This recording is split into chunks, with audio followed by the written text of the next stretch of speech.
Al amparo de la Constitución y del artículo 268 del Código Procesal Penal, formulo requerimiento de prisión preventiva en contra de Raquel Castillo Padilla, con domicilio en la calle Reforma 321 del distrito de Breña, provincia y departamento de Lima, quien tiene 35 años de edad, quien es casada y quien además es abogada, a quien mediante disposición de formalización de investigación preparatoria 01-2014 se le imputa la comisión del delito de parricidio, previsto y penado en el artículo 107 del Código Penal, en agravio de Alejandro Campos Rodríguez, quien sostenemos que es su conviviente, o que era su conviviente, puesto que no tenemos aún la partida de matrimonio. Los hechos que sustentan nuestro requerimiento son los siguientes. El día 21 de diciembre del año 2014, aproximadamente entre las 4 horas y 6 horas de la mañana, en circunstancias en que ambos venían discutiendo o manteniendo una discusión muy agria, la imputada cogió un cuchillo de la cocina y le asestó 2 puñaladas en el tórax a la víctima, produciéndole inmediatamente la muerte. Asimismo, amparo mi petición bajo los siguientes presupuestos materiales que sustentaré debidamente y que están en el artículo 168 del código mencionado. El primero de ellos es sobre la existencia de fundados y graves elementos de convicción para estimar razonablemente la comisión de un delito y que vincule al imputado como autor o partícipe del mismo. Así tenemos el primer elemento de convicción, el cual es el protocolo de necropsia, cuya conclusión es que la víctima murió a causa de una puñalada certera a la altura del tórax. Esta puñalada habría perforado el pulmón izquierdo, habría perforado también una arteria principal y también, debido a la fuerza de la empuñadura y a la dirección de este, habría atravesado un hueso. Lo mismo tenemos el acta de intervención policial donde participa el policía Alberto Lavarrieta,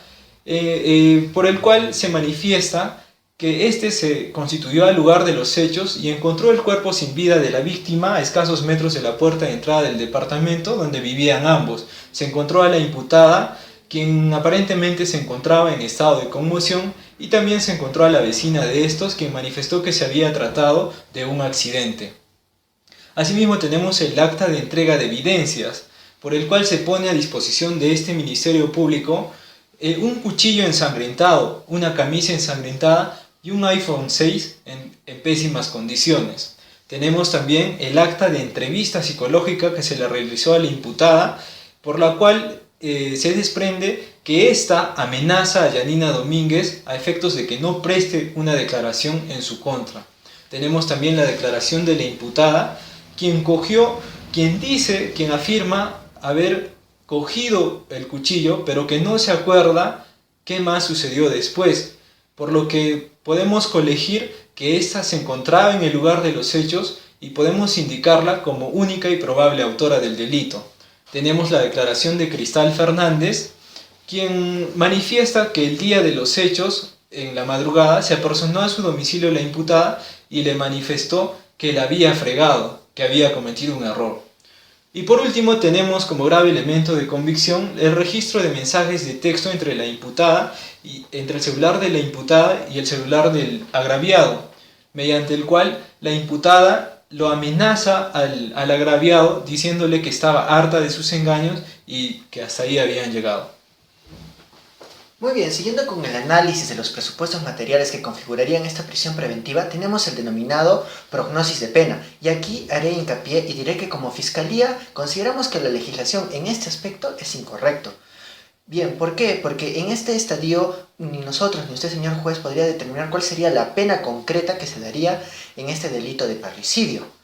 siendo labor del juez de juzgamiento. Sin embargo, siguiendo la norma, deberíamos de considerar una pena mayor de 4 años para que se configure este presupuesto. Bien, entonces siendo esto así, debemos también de considerar, prever cuál sería el argumento de defensa, los elementos de defensa que se darían para quizás de alguna manera atenuar esta posible pena que, según la tesis de la Fiscalía, como es un parricidio configurado, donde hay la tipicidad subjetiva, objetiva, la antijuricidad, la culpabilidad, consideraríamos quizás que se dio un tipo de alteración de la conciencia al momento que la imputada mató a su conviviente. Sin embargo, esta esta alteración de la conciencia no sería tan grave que eliminaría la culpabilidad, sino simplemente la atenuaría. Atenuarla, por lo cual nosotros propondríamos que esta pena concreta ahora solo sería debajo del mínimo legal, siendo una atenuante privilegiada, es decir, menos un tercio, es decir, ahora sería de 7 a 15 años, y es el argumento de mayor peso que podría tener la defensa técnica en ese sentido. Bien, ahora, siguiendo con los presupuestos materiales, tenemos este último, que es la peligrosidad procesal, que se divide muy bien sabido en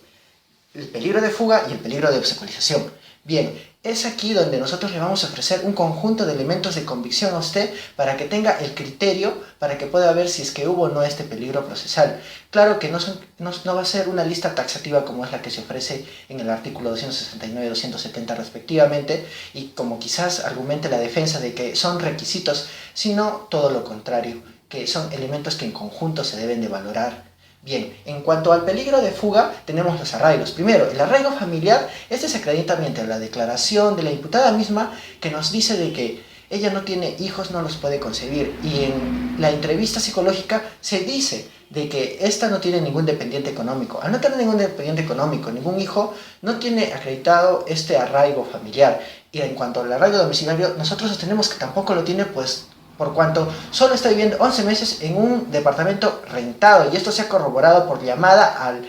propietario de este bien inmueble. Bien, y en cuanto al arraigo laboral, si bien es cierto trabaja en la Corte Superior de Lima, no podemos decir que es a título de nombrada, sino que quizás pueda ser a contratada, porque hasta la fecha no se ha acreditado dicho título. Ahora, también nosotros debemos de decir que en cuanto a la posición económica, esta goza de una solvencia económica que podría ser que ésta huya de la justicia penal, además de considerar que sus padres viven en el extranjero, por lo cual podría ir a este lugar, eludir la justicia. Y en cuanto a la gravedad de la pena, como ya se ha establecido, esta en el mejor de los casos podría ser de 7 a 15 y en el peor de los casos de 15 a 35, por lo cual se está estableciendo que la pena es grave, y entonces se podría hacer ver que esta imputada eludiría la justicia penal. Sobre el peligro de obstaculización, tenemos que tener presente el riesgo razonable para destruir elementos de prueba, el riesgo razonable para influir a testigos para que informen falsamente, y el riesgo razonable para inducir a otras personas a realizar tales comportamientos. Frente a la destrucción de elementos de prueba, se tiene que tener en consideración que el celular de la víctima, el cual contenía conversaciones que éste mantenía con Yanina Domínguez, ha sido completamente destruido, producto de la violencia ejercida por la imputada. Además, del informe de Facebook se desprende de que no existen conversaciones algunas entre Yanina Domínguez y la víctima, y si es que éstas han existido, han sido borradas. Frente a estas dos suposiciones, una, si es que no ha habido ninguna conversación, es prueba fehaciente de que las declaraciones de la imputada son falsas. Y si es que han existido y posteriormente han sido borradas, han tenido que ser por la imputada, evidenciando precisamente la destrucción de elementos de prueba, y es un riesgo razonable para el peligro de obstaculización.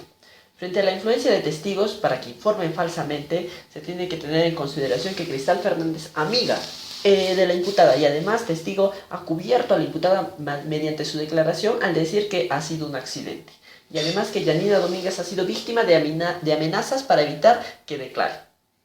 Frente al tercer supuesto de inducir a otros a realizar tales comportamientos, se tiene que tener en cuenta que hay un riesgo razonable de que esto suceda, puesto que la jueza del Poder Judicial, la magistrada Gabriela Enríquez, ha dicho frente a la imputada que es una persona con la que se puede confiar plenamente. Raquel es una persona muy valiosa a nivel personal, ella dice, lo cual se considera de que hay una relación amical fuerte entre la jueza del Poder Judicial y la imputada, y además que la imputada es abogada, tiene amigos y personas conocidas en el Poder Judicial y puede hacer valer su profesión porque sabe muy bien cuáles son los elementos negativos de la pena, como todo abogado sabe. Y además, la duración de la prisión preventiva, se ha tenido esta medida de coerción al ser la más idónea, porque se han cumplido todos los supuestos